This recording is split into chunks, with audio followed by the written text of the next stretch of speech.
Muy buenas noches. La Comunitat Valenciana entra en el nivel 4 de alerta por coronavirus, el más alto dentro del semáforo que instauró el Consejo Interterritorial de Sanidad para evaluar la situación de las distintas regiones españolas. Mala noticia que llega cuando la Consellería de Sanidad ha registrado la peor jornada, 39 muertes y 2.341 nuevos positivos, datos que dejan este mapa en la Comunitat Valenciana. Y Ana Barceló explicaba que la región por ahora está capacitada para reaccionar y de no estarlo, se confinará sin temblar el pulso. Se prepararon planes de contingencia que son los que están poniendo en funcionamiento los hospitales en función de cuál es la presión asistencial. Lo que es importante es saber que tenemos capacidad, que además tenemos respiradores. No queremos volver a la etapa de un confinamiento total, pero eso depende de nosotros. Tenemos que cumplir las medidas. Enseguida ampliamos la información, pero antes titulares. Según el diario Información, la Consellería de Igualdad tiene 637 millones de euros sin ejecutar cuando afrontamos la recta final del año. Esta noticia salta tras las polémicas con el conseller de Hacienda, además de pedir un aumento de presupuesto en sus áreas. Desde el Ayuntamiento de Alicante han presentado una declaración institucional por la que instan a la vicepresidenta del Consell, Mónica Oltra, a que cumpla su palabra en Alicante. Y estas imágenes son de hoy en las arterias principales de Alicante. Los empresarios y trabajadores de ocio nocturno, hostelería y los espectáculos de la Comunitat Valenciana han realizado una marcha protesta en automóvil. La principal reivindicación, el pago y extensión de los ERTE, además de otras medidas que permitan al sector sobrevivir.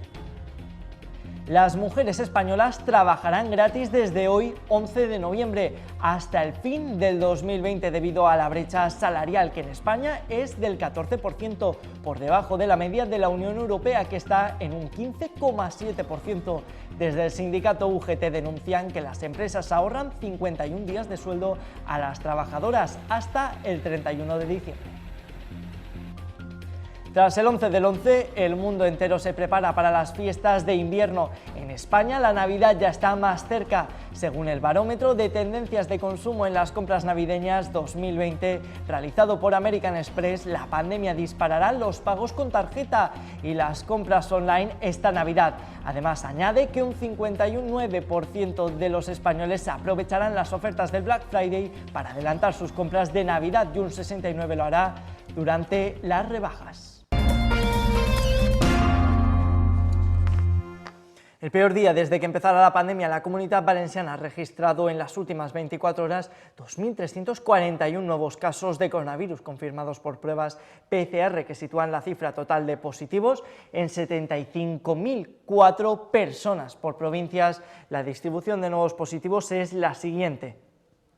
En Castellón se han registrado 391 contagios frente a los 713 en Alicante y 1.237 en la provincia de Valencia. Además, la presión en los hospitales valencianos sigue creciendo. Actualmente tienen 1.522 personas ingresadas, 129 en la provincia de Castellón, con 20 pacientes en la unidad de cuidados intensivos, 520 en la provincia de Alicante, 93 de ellos en la UCI y 873 en la provincia de Valencia, con 128 de ellos en la UCI. Además, se tienen que lamentar en estas últimas horas 39 fallecidos.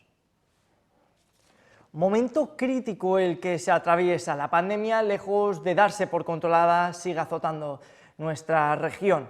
La Consellería de Sanidad ha destacado que el 69,8% de los brotes a día de hoy es de origen social y el 41,2% afecta a personas de entre 35 a 64 años, datos que han variado de la primera ola.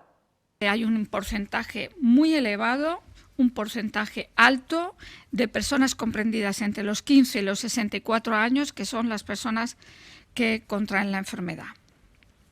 El 89,3% son brotes de pequeña magnitud, es decir, menos de 10 personas. Es una lucha que tiene que ser solidaria y que la responsabilidad individual de cada uno es la que contribuye a que podamos terminar con esta curva con esta subida que tenemos en estos momentos en la Comunidad Valenciana. Las medidas, por muchas medidas que pongamos, si no hay una conciencia social de que debemos de aplicarlas y que debemos nosotros respetarlas y cumplirlas, es difícil. Un confinamiento es una posibilidad entre las muchas que hay. La Generalitat Valenciana advierte que no la descarta, sí que podría hacerlo y va un paso más allá. Explica que esta medida depende del comportamiento de la ciudadanía.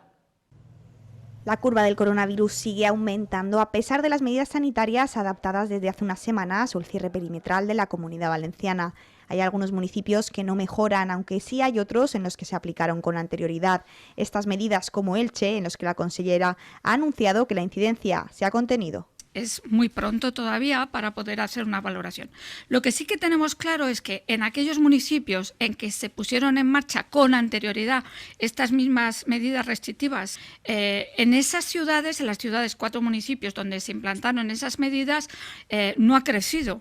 Es decir, se ha contenido, lo cual quiere decir que las medidas están dando resultados. Barceló ha destacado también que los ámbitos sociales son donde más se producen los rebrotes y ha hecho un llamamiento a la responsabilidad ciudadana y al respeto de las medidas. Tomando con los amigos en el ámbito social, tomando una copa y nos quitamos la mascarilla y ya no nos la volvemos a poner hasta que nos levantamos de la mesa, no estamos cumpliendo las normas. Saben ustedes que para consumir se quita la mascarilla, se consume y se vuelve a colocar la mascarilla. No queremos volver a la etapa de un confinamiento total, pero eso depende de nosotros. Desde la Consellería se siguen desarrollando varios planes de contingencia, por lo que ha asegurado que hay capacidad para atender a los hospitales que tengan presión asistencial el día de mañana. Que tenemos capacidad, que además tenemos respiradores. Un problema que no se llegó a plantear y no vivimos con angustia en la Comunidad Valenciana porque teníamos respiradores suficientes en las UCIs, pero ahora tenemos muchísimos más, por tanto no tenemos ningún problema de crecimiento. Ahora ese crecimiento se lleva a cabo en función de las necesidades, por tanto todavía tenemos mucha capacidad para crecer, pero todavía no tenemos los hospitales al 100%. Respecto al posible confinamiento domiciliario en todo el país y a la reunión del Consejo Interterritorial donde se valorará, ha señalado que habrá que esperar y que nuestra comunidad no sufre cifras muy elevadas respecto a otras, pero que hay que seguir manteniendo la prudencia y la responsabilidad social. Consellería de Sanidad ya trabaja en diferentes escenarios. Ana Tomé, muy buenas noches. Desde cierre de barrios a edificios con vallas y controles policiales, así como la construcción de morgues si fuera necesario. ¿Cuáles son las posibilidades que baraja la Consellería de Sanidad? 4 son los escenarios que se contemplan. En primer lugar, el confinamiento total de un municipio, como es el caso actual de Elda y Petrer, por ejemplo, es decir, la restricción de entradas y salidas de las personas de la localidad que estuviera confinada. En segundo lugar, un confinamiento del municipio también total, pero además con UCIs colapsadas, lo que querría decir que se llevan a cabo todas las medidas del escenario anterior, pero además se aumentaría la atención sanitaria y el personal sanitario a las personas más graves. También se utilizarían en esta ocasión los hospitales de campaña y se instalarían morgues provisionales, como ya hizo Madrid durante la pandemia con el Palacio de Hielo. El tercer escenario posible es un confinamiento solamente de una zona o de un barrio donde se vigilarían las fuerzas y cuerpos de seguridad del Estado toda aquella zona que estuviera confinada. Y por último, un confinamiento solamente de edificio o urbanización, donde se contemplan las mismas medidas que en el tercer escenario. Las tensiones en el Botanic siguen a flor de piel tras el tira y afloja de Mónica Oltra con el conseller de Hacienda por la exigencia de más de 20 millones de euros en los presupuestos para el área de igualdad. Ahora sale a la luz, a través de un medio de comunicación alicantino, que la consellería de Oltra tiene 637 millones de euros sin ejecutar en la recta final del año. Mónica Oltra ha vuelto a ser noticia tras el cruce de acusaciones con el síndic del PSPV este fin de semana y las exigencias en el presupuesto de la Generalitat.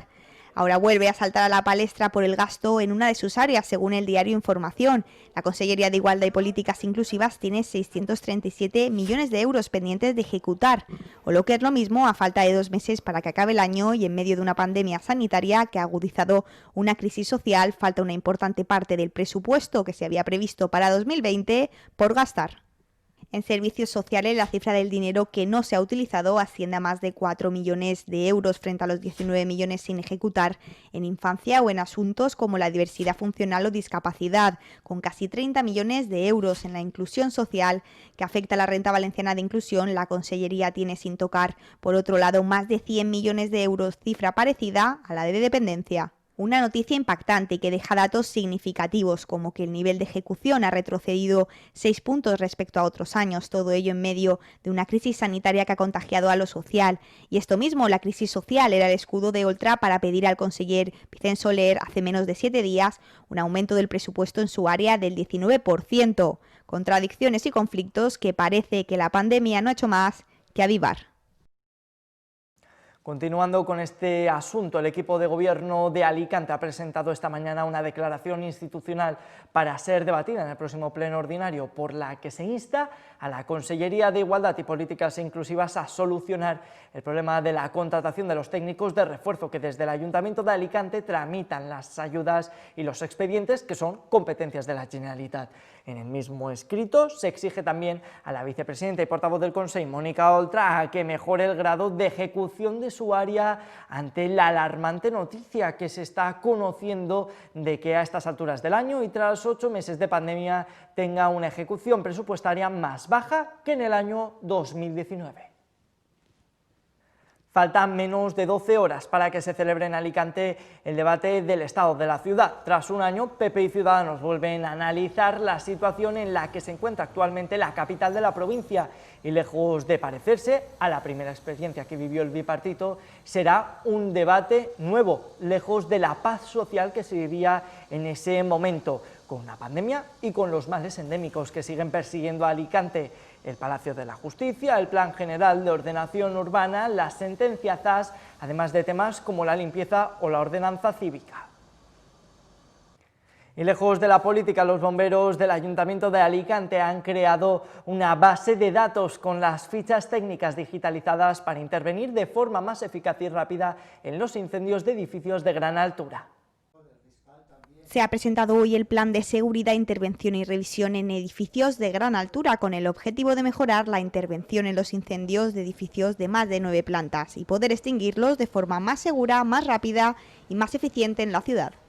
Esta será la primera de las 3 que vamos a ir presentando, siempre en prevención, porque el SPEI ya lo dice, servicio de prevención, ¿vale? Entonces, esta parte es muy importante. Los bomberos no solamente están para apagar fuego, rescatar personas y tal, sino que también están para prevenir los posibles accidentes o incidencias que se puedan realizar. Este plan, que se ha desarrollado durante varios meses, facilita un conocimiento completo de los 125 edificios de estas características de la ciudad, 25 en la zona centro y 100 en la zona de playas, a través de una base de datos digitalizada, donde en ella se dispone de una ficha con toda la información necesaria para agilizar la labor del cuerpo. Se pretende que esté todos los datos importantes de ese edificio plasmados de forma visual, que nosotros la veamos y que la tengamos toda la información que podemos tener en una ficha. En la ficha podemos tener la dirección del edificio, la persona encargada del mantenimiento del edificio, accesos peatonales y accesos de vehículos. No solo como datos de ficha, sino como datos de riesgos de toda la urbanización, datos de recursos de toda la urbanización. Para acceder a estas fichas se pondrá en cada uno de estos edificios EGA un código QR que les facilitará dicha información a los bomberos. Ese código QR se plantará en el acceso peatonal o los accesos peatonales que existan, y nosotros, una vez que llegamos allí, estamos dotados de unas tabletas en cada camión. Sería llegar allí con la tableta, acceder a ese código QR, y directamente la tableta nos saldría la ficha esta directamente de forma digital. Desde el Space han agradecido la buena acogida por parte de los vecinos y los receptivos que han sido respecto a las recomendaciones que se les ha indicado. Muchas comunidades de propietarios enseguida atienden esas recomendaciones. Aprovecho para agradecer la comprensión que tienen los presidentes o las comunidades. El edil de seguridad ha querido destacar el excelente trabajo que han desarrollado los bomberos del Space y las mejoras que gracias a este plan se llevarán a cabo.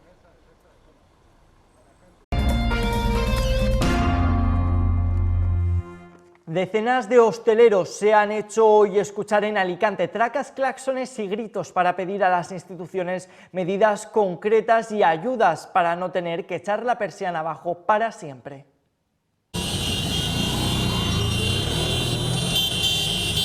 El sector hostelero y de ocio continúa a pie de guerra en esta situación que tanto les está perjudicando.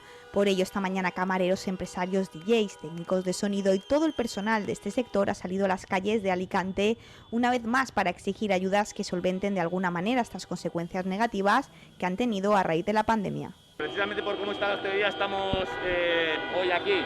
Estáis vosotros aquí con nosotros, entiendo que apoyándonos. Es una situación que ya no podemos aguantarla. El ocio nocturno cerrado, la restauración estándar con restricciones, así no se puede funcionar. Hay dramas familiares, sociales, gente que no puede vivir, lo estáis viendo todos los días, eso ya no puede ser. Han asegurado que no dejarán de luchar, que seguirán avanzando para lograr su objetivo y que presentarán al SEPE todas las reivindicaciones que tienen encima de la mesa.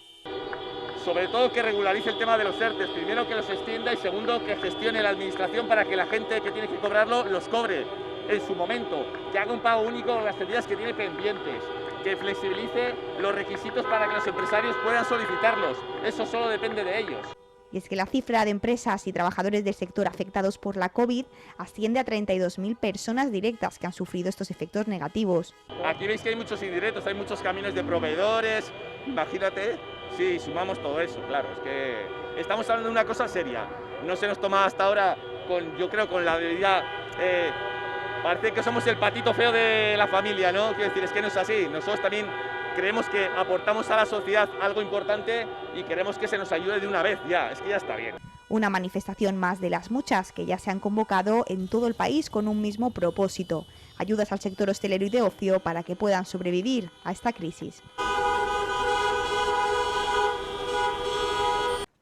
Una movilización que ha llegado un día después del anuncio de nuevas prestaciones a los hosteleros españoles. El Gobierno central ha decidido flexibilizar el acceso a la ayuda extraordinaria por suspensión temporal de la actividad para que más autónomos de la hostelería puedan beneficiarse. El decreto establecía que podían acceder a las ayudas quienes estuvieran afectados por una suspensión temporal de toda la actividad, pero ahora, y como ya han anunciado desde el Ministerio, también se permite a aquellos que tengan una actividad parcial con la entrega a domicilio o con recogida. Se estaban rechazando algunas de estas ayudas si el autónomo estaba sin actividad alguna. Y la hostelería no es el único sector que sufre los estragos de la crisis sanitaria. Los gimnasios también ven cómo su actividad se ve mermada por la COVID-19. El pasado viernes la Consellería de Sanidad anunciaba nuevas restricciones en estos espacios, medidas que entraban en vigor desde el sábado. Las duchas y vestuarios quedan cerrados hasta nuevo aviso, pese a que se mantiene el aforo. Esta decisión, sumada a las ya tomadas anteriormente, han hecho que la clientela en estos espacios baje significativamente. Hoy hemos hablado con un gimnasio alicantino para que nos explique cuál es realmente su situación.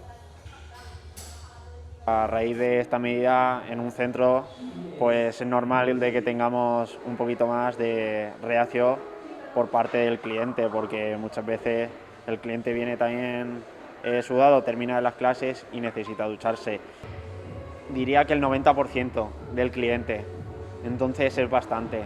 En un principio, cuando empezamos a abrir el gimnasio, el día 1 de junio, como es lógico, mucha gente pues tenía esa incertidumbre de cómo pasaría, qué pasaría en el gimnasio, cómo serían las medidas. Mucha gente, y no te miento, se ha dado de baja. Yo creo que poco a poco iba subiendo, por ejemplo, el nivel de socios, y ya manteníamos como una estabilidad progresiva. Es el caso, yo creo que del 90%, si no diría el 100% de todos los gimnasios. Fue en noviembre del año 1933 cuando las mujeres conquistaron por primera vez el derecho al voto en España, y cuando ya casi se cumple un siglo de este hito en la historia de nuestro país, las noticias que llegan nos alejan de las metas alcanzadas por las mujeres. El 11 de noviembre es una fecha señalada en rojo en el calendario para el movimiento feminista. Según UGT y basándose en los últimos datos de Eurostat, desde este mismo miércoles las mujeres en España trabajarán gratis.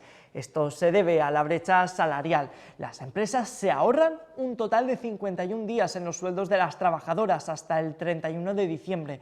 El sindicato, que ha denunciado esta situación, ha aprovechado este día para relanzar la campaña que inició en 2016 para denunciar la brecha salarial entre mujeres y hombres y que se realiza bajo el lema "Yo trabajo gratis".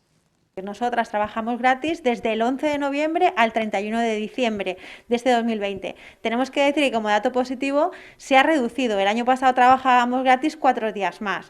La gente dice, pero ¿cómo que las mujeres trabajáis gratis si cobráis lo mismo, ¿no? El salario base. Cuando hablamos de brecha salarial, no solamente hablamos del salario base, hablamos de un montón de discriminaciones que sufrimos las mujeres por el mero hecho de ser mujeres. Las mujeres tardábamos mucho más tiempo en incorporarnos al mercado laboral, con lo cual no cobramos antigüedad. Eso ya puede ser una discriminación con respecto a nuestros compañeros varones. Las mujeres hacemos el uso siempre de todo lo que tenga que ver con excedencias, con reducciones de jornada.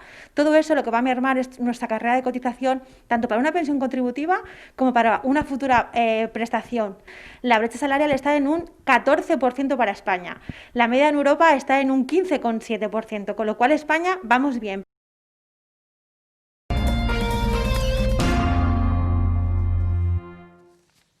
Cambiamos de asunto. La Agencia Valenciana Antifraude determina en una resolución que la institución ferial alicantina debe reclamar al Partido Popular de Alicante el pago de una factura por un acto del partido celebrado en el año 2009, cuyo importe ascendería a aproximadamente 8.000 euros. La investigación comenzó en junio de 2018 a raíz de una denuncia presentada en Antifraude y que hacía referencia al impago por parte del PP de una factura por el uso del recinto ferial para la celebración el 25 de abril de 2009 de un acto y de una cena posterior para 2.500 afiliados. Una cena que hasta el 2 de octubre de 2018, más de 9 años después, no se efectuó el pago. IFA ha venido desde entonces exigiendo el pago vía extrajudicial al PP de Alicante por considerar que no está prescrito su derecho de crédito en relación al servicio efectuado, en tanto que el PP entiende que la reclamación resulta extemporánea por prescripción. Seguimos con otros temas de actualidad. La Fiscalía Anticorrupción ha sostenido en su informe de conclusiones que los exalcaldes de Alicante, Sonia Castedo y Luis Díaz Alperi, pusieron el plan general al servicio de los intereses del promotor Enrique Ortiz. En la exposición de su informe de conclusiones, su titular Felipe Briones ha sostenido que bajo su criterio ha quedado demostrado el incumplimiento del precepto legal recogido en el artículo 3 de la Ley Urbanística Valenciana. Este artículo establece que la regularización urbanística es función pública. En el caso alicantino, y según el fiscal, habría quedado demostrado que Castedo y Alperi han vulnerado ese principio en favor de los intereses del empresario Enrique Ortiz. El juicio ha seguido en la jornada de hoy con la exposición de los informes de la acusación particular ejercida por el Ayuntamiento de Alicante y de la acusación popular representada por la agrupación local de Esquerra Unida. El turno de las defensas se prolongará hasta el viernes. A partir de entonces, el proceso quedará visto para sentencia. Y 4 individuos de entre 25 y 35 años han sido detenidos por el presunto secuestro durante varios días de 2 hombres en la provincia de Alicante y retenidos en Fuengirola, por los que habían pedido un rescate de 150.000 euros para cada uno. Las víctimas fueron secuestradas la noche del pasado 30 de septiembre y no recibían comida, además eran golpeadas y amenazadas. A los 4 arrestados se les atribuyen los supuestos delitos de secuestro y pertenencia a organización criminal. La operación ha sido dirigida por el Juzgado Alicantino de Instrucción número 1 de Orihuela y ha participado guardias civiles de Alicante, Málaga, Murcia y la Unidad Central Operativa de Madrid.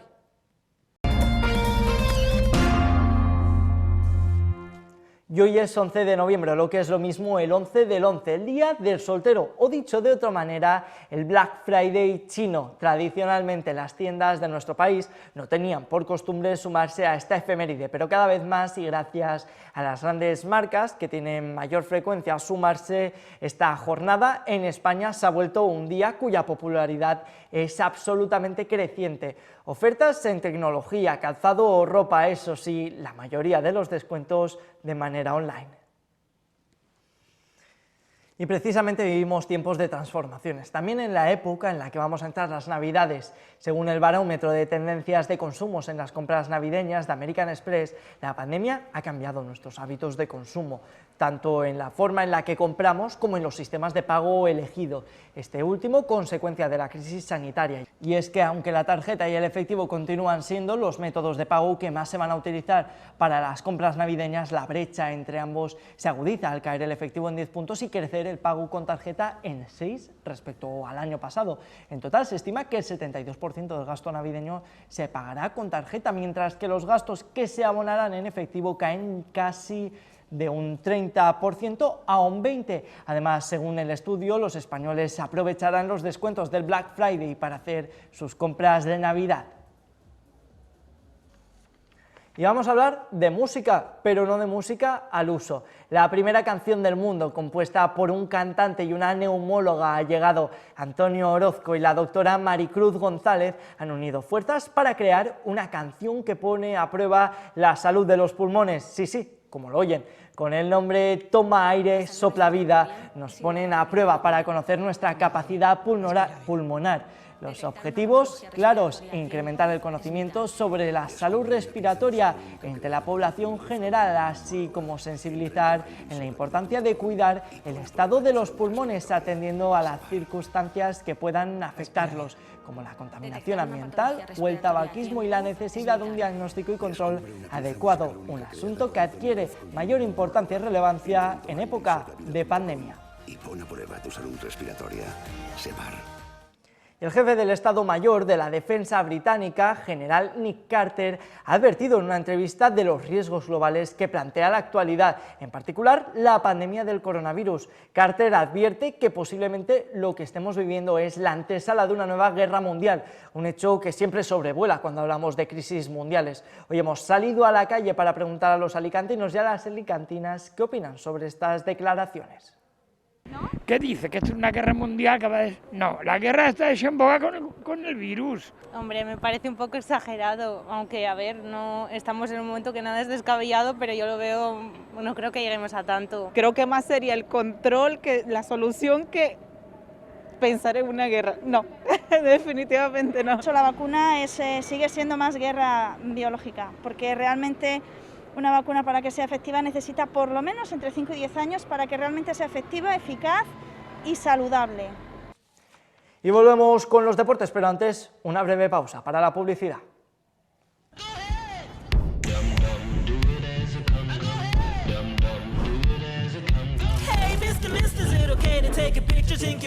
Nuevo SEAT León híbrido enchufable. Tus planes no tienen límites. Gama híbrida desde 250 € al mes.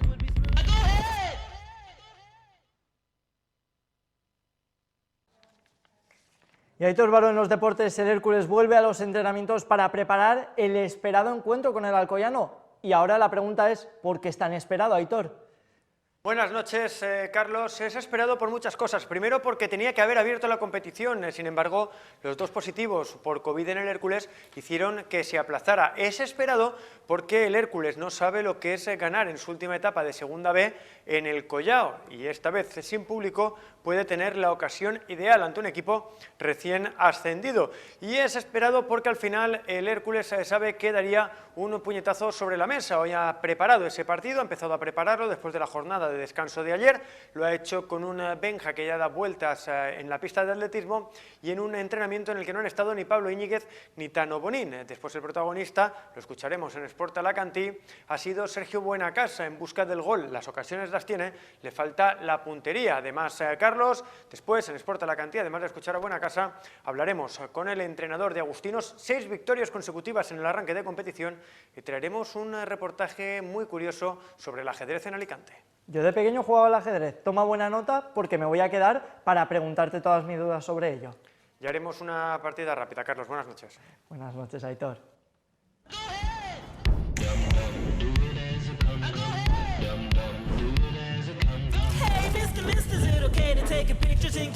Nuevo SEAT León híbrido enchufable. Tus planes no tienen límites. Gama híbrida desde 250 € al mes.